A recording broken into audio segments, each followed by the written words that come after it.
Welcome to Friday Heavy, your guide to the world of aggressive and loud and abrasive music and music-related things that are also aggressive and abrasive and loud, brought to you by the folks behind Tune Dig. I am Cliff. And I'm Kyle. For those of you just joining us for the first time, welcome. Just to quickly run it down, each episode we cover three things. First, one brand new heavy release and why we think it'll be worth a spin. One playlist we've curated to explore a heavy subgenre or artist or scene. Trying to get Cliff, it's Cliff trying to get me to make as many playlists as humanly possible. It's working. It's working.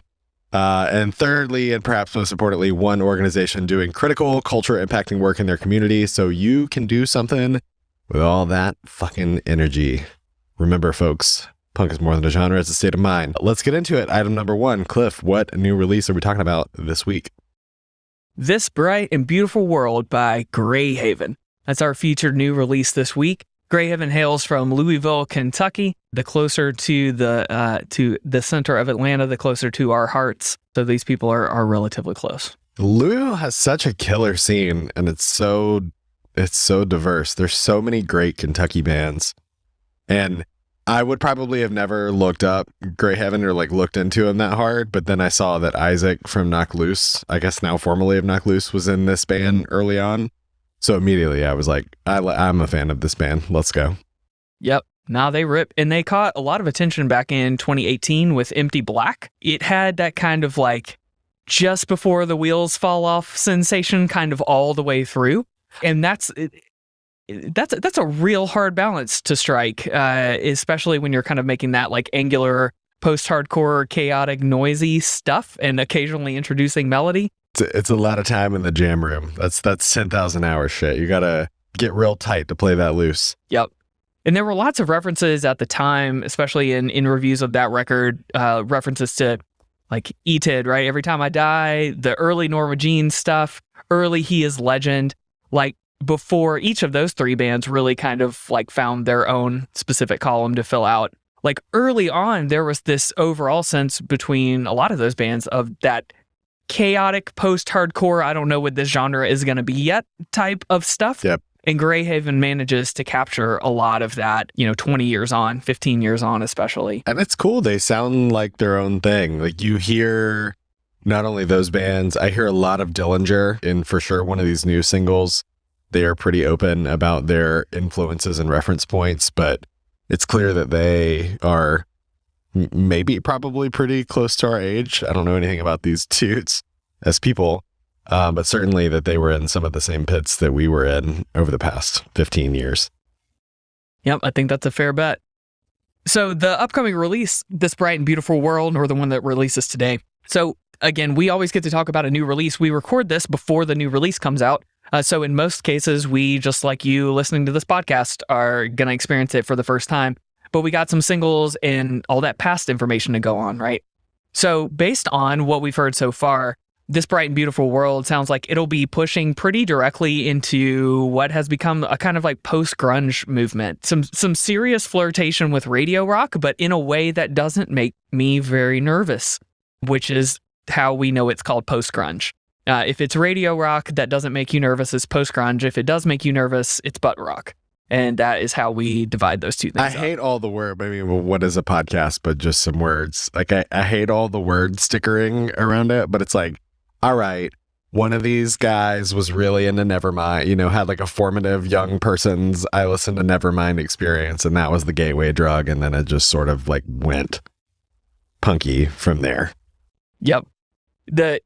The hint that you can catch when you're listening to a band like this is that they always basically maintain a sense of surprise in every part of the song that really has no business being that creative, right? It's structurally usually a more simplistic song, but every time they rotate into something different or shift, it's a little bit different than you expect. And that's the reason we wanted to talk about this band today, especially. A lot of little left turns. Yeah, I agree with that completely. Yeah. So to bring this direction into relief, let's first listen to one of the singles that they've released. They've released 3. Let's listen to the one that's closer to the formula that they had on Empty Black from 2018. So this is Foreign Anchor. God,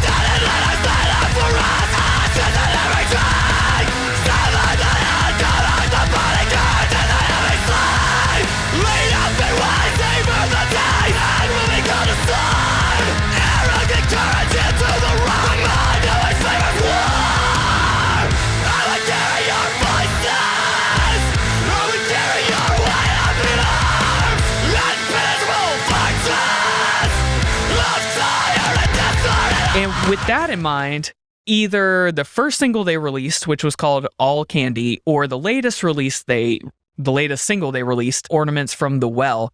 Either way, you kind of get a taste of the range that I think is going to end up showing up on this record. So I went ahead and picked Ornaments from the Well.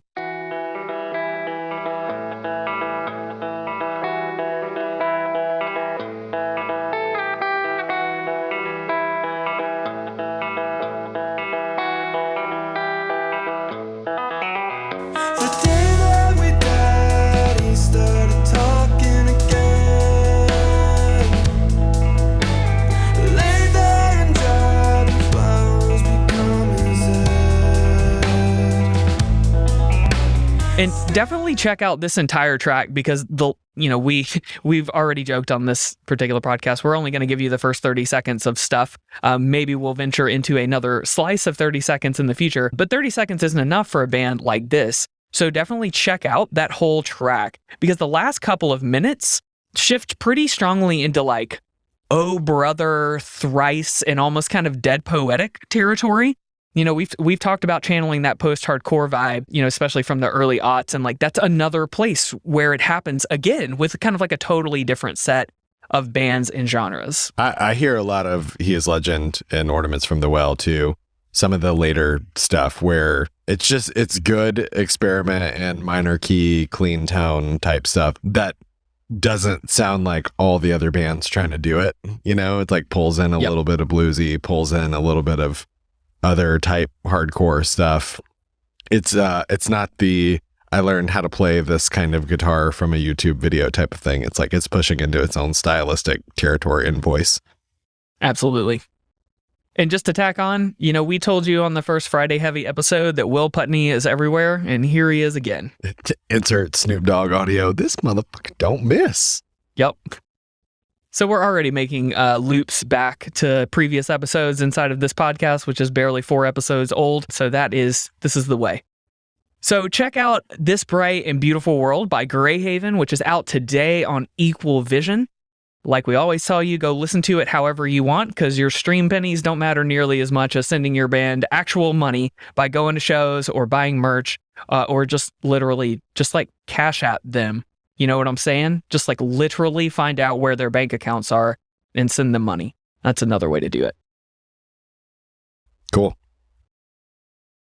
From here, I think we go into a playlist, and this one was almost too easy because when I started poking in on Greyhaven a little, it was like, oh, well, so just basically like your iPod from 2007. A couple of the highlights on here, bands we've already mentioned, He Is Legend, Every Time I Die, Norma Jean, Dillinger Escape Plan, all bands that they either were or would have been on a bill with relative certainty. You also have some stuff like Stray from the Path on there, The Bled, Poison the Well, 18 Visions, all stuff that if you grew up around it, that orbit very well. You may or may not have been at Furnace Fest seeing a number of those bands, but then some deeper stuff in there like the Callous Doughboys from our hometown of Atlanta, some up and comers that are dope.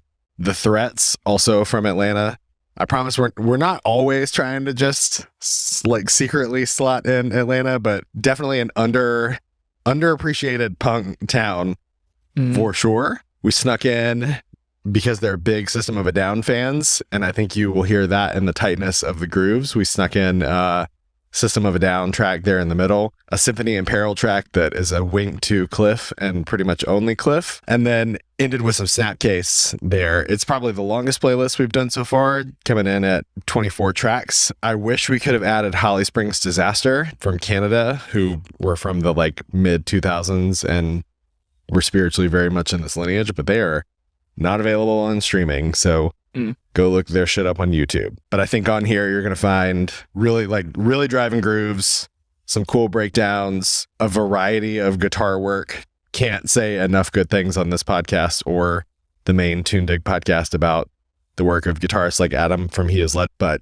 good stuff all around. And would be curious to know, please share with us on social media if this is the kind of thing that you're into. We had somebody like tweet at us about the Norma Jean episode of Tune Dig pretty recently, and how they thought that was a band that only they knew about, and they saw a Norma Jean and Me Without You show back in the day. So if you're in that very, very small and specific circle of people who saw bands like this or did not and are finding them now, sometimes posthumously, we would be very interested to talk to you about that, because this feels like our little corner of the world. That's true. My favorite from this playlist is the Evergreen Terrace call out, because if you were playing in any band anywhere in the world in the early aughts, you played a show with Evergreen Terrace. They played more shows than there were days in the year for like at least 5 years. And always brought it. It was always, you could do the roulette, and any show that you went to either had Evergreen Terrace, Fear Before the March of Flames, or, I don't know, Throwdown or something like that. But certainly those first two, I feel like I accidentally but pleasantly saw before another band that I was there to see like dozens of times. Yep. Number one band I saw the most accidentally, despite not being opposed to seeing them on purpose. Mine was Hoobastank. So it predates all of this a little bit. I guess you found a reason for you to change who you used to be, huh? If you were seeing Hoobastank that much. That's right. You're welcome. I once saw on the same bill Jay-Z, 311, Hoobastank, and NERD. So it was a tour sponsored by Sprite. Did they give out beach towels? 20 years ago this month. Sprite Liquid Mix Tour. Google that one. That just sounds gross now. I don't know where to go from Sprite Liquid Mix Tour. That's just really grossing me out saying that out loud. Let's completely take a hard left into something important and meaningful. Let's talk about social justice, brought to you by Ginger Ale. Oh my God. So today's April 15th, which is traditionally known as Tax Day in America. And yeah, this segment does tend to lean a little bit more on America. That's because we're in it and it's fun to talk about the problems more easily. We know it's bad other places, but we got a lot of our own. Yep. So today's traditionally Tax Day, and that day continues to exist in the zeitgeist in its current horrendous and anxiety-inducing form, thanks in large part to Intuit. Let's go ahead and give them a shout out. Thanks, Intuit. This episode is sponsored by Intuit, who is lobbying against you being able to file your taxes in a reasonable way for about 20 years now. Thanks so much. So that keeps taxes difficult because they like to make money off of how difficult it is for poor people to do taxes. Thanks again so much for that. You're welcome back to sponsor our podcast anytime. But we're not going to talk about that actually so much as we're going to use the opportunity to talk about something tax day related. We want to use this moment to talk about, actually, bear with me, tax credits that are left literally unclaimed every year. This is money that should be in your pocket or your family's pocket or your friend's pocket or your kid's pocket, potentially. So let's take, for example, like one of the most popular ones or one of the biggest ones that's not being used to its fullest, and that's the Earned Income Tax Credit. So actually, according to a recent article from Georgia State University, so Earned Income Tax Credits are an underused tax policy that has been identified as an effective way to help build economic stability for low-income earners, which is obviously an important driver of health outcomes, right? Because here you need money to stay alive, okay? So despite the proven benefits of those tax credits, catch this, okay? More than 1 in 5 eligible individuals nationally and in Georgia do not claim it. So more than 6 million eligible households are leaving approximately $2,500 on the table every year, adding up to $15 billion nationally in money that is already set aside for you and for your family and your friends, okay? We already don't give anyone enough money. This is money that's already being given, and we're still not using it because our government fails effectively to do the research-backed and evidence-based work of simply giving people more money. And in the absence of that, even when they do set up programs like this, the programs are basically impossible to know about, right? Like, if you don't have a tax advisor, who's going to advise you about taxes? And how are you going to go get a tax advisor if you don't have any money? Like, they're all concentric circles of real ridiculousness. And so it can be really impossible for folks to understand that these programs exist and how they can get this money and how to file for it and how any of that process works. So the organization we want to highlight today is Campaign for Working Families. They're a nonprofit organization committed to helping working families and individuals get economic empowerment by providing free tax preparation and resource building and asset development. Okay, so created back in 2003, the Campaign for Working Families works to increase the economic viability of low-income working households so that they can plan for stable and secure futures. And I love the way that they say this, and can fully participate in civic and community life. Yeah, right on. That's what's behind financial stability, is the ability for individuals to meaningfully and fully participate in civic and community life. And so Campaign for Working Families does this by connecting people to tax credits, to financial services, to savings options, to wealth building resources and public benefits, including that earned income tax credit. And so we wanted to highlight them because they're helping connect people to the help that they need and filling in the gaps where our government really should, but just currently isn't. And so you can learn more about the Philadelphia-based nonprofit Campaign for Working Families at cwfphilly.org. So consider making a donation to their mission, or look for similar organizations in your community. That's always the meta thing we want you to take away.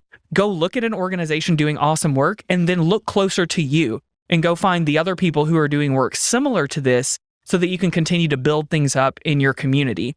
And at the very least, seriously, make sure you personally are getting the money that you are owed. Help the folks around you do that as well. Like, folks are hurting, okay? Folks are hurting. Inflation is rough. Things are tough right now. Everyone needs all the help that they can get.